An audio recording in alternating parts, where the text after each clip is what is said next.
Baik, jumpa lagi dengan saya. Hari ini kita akan belajar tentang matematika. Nah, di sini kita gunakan buku matematika halaman 14, yaitu tentang mengubah berbagai bentuk pecahan. Oke, sekarang kita langsung saja ke bagian yang pertama, ya. Mengubah pecahan biasa menjadi pecahan desimal dan sebaliknya. Pecahan biasa menjadi pecahan desimal, yaitu cara mengubah pecahan biasa menjadi pecahan desimal, yaitu dengan mengubah penyebut pecahan menjadi 10, ya, 100, 1000 dan seterusnya. Contoh, 3/5 sama dengan 3 dikali 2 per 5 dikali 2 sama dengan 6/10 atau sama dengan 0,6. Ingat sekali lagi, satu angka di belakang koma itu nilainya adalah persepuluhan, ya. Di sini pembilang dan penyebutnya itu dikali dengan 2. Contoh yang kedua, 1/4, ya, sama dengan 1 dikali 25 per 4 dikali 25 sama dengan 25/100 atau sama dengan 0,25. Ya, ingat dua angka di belakang koma itu adalah perseratusan, ya. Di sini juga sama, pembilang dan penyebutnya itu dikali dengan 25, ya. Nah, sekarang yang berikutnya adalah pecahan desimal menjadi pecahan biasa, ya. Sekarang kebalikannya, ya.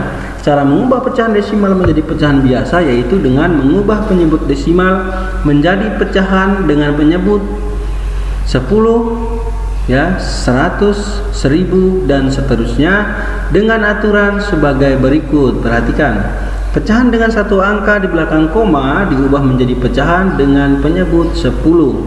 Kemudian pecahan dengan dua angka di belakang koma diubah menjadi pecahan dengan penyebut 100.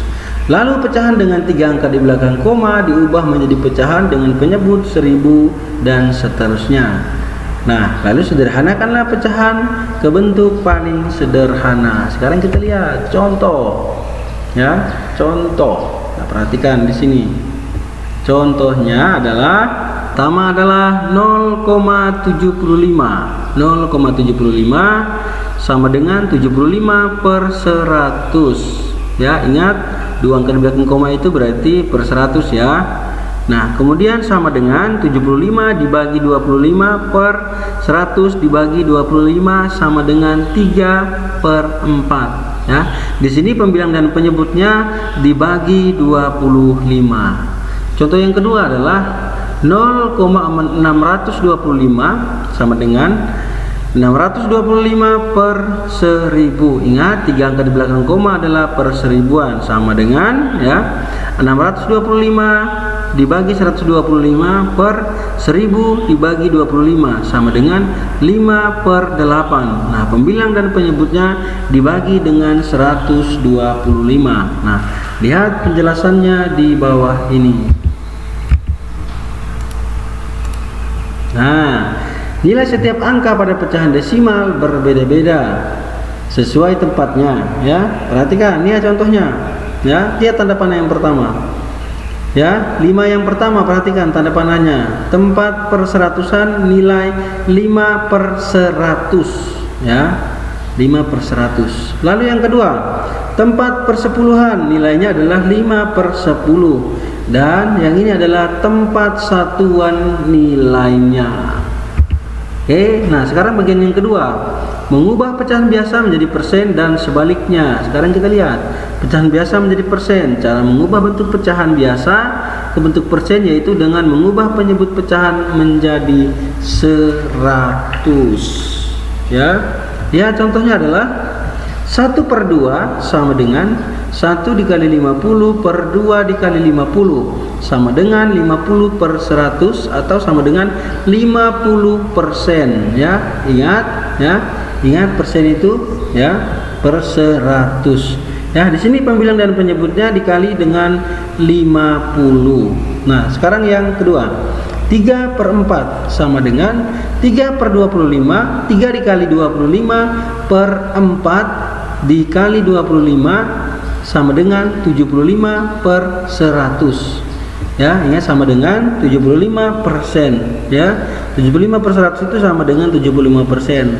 Ya, di sini pembilang dan penyebutnya dikalikan dengan 25.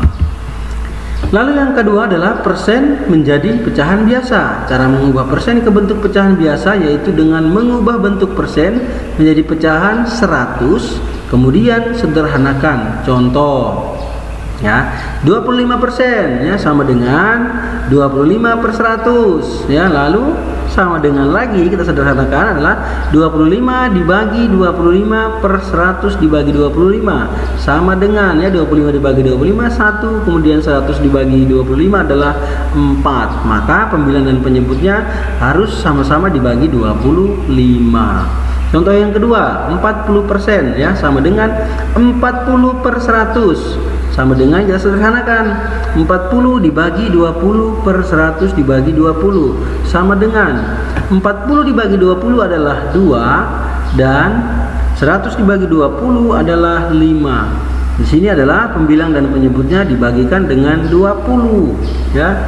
Contoh yang ketiga adalah 72% sama dengan 72/100 atau sama dengan 72 dibagi 4/100 dibagi 4, ya.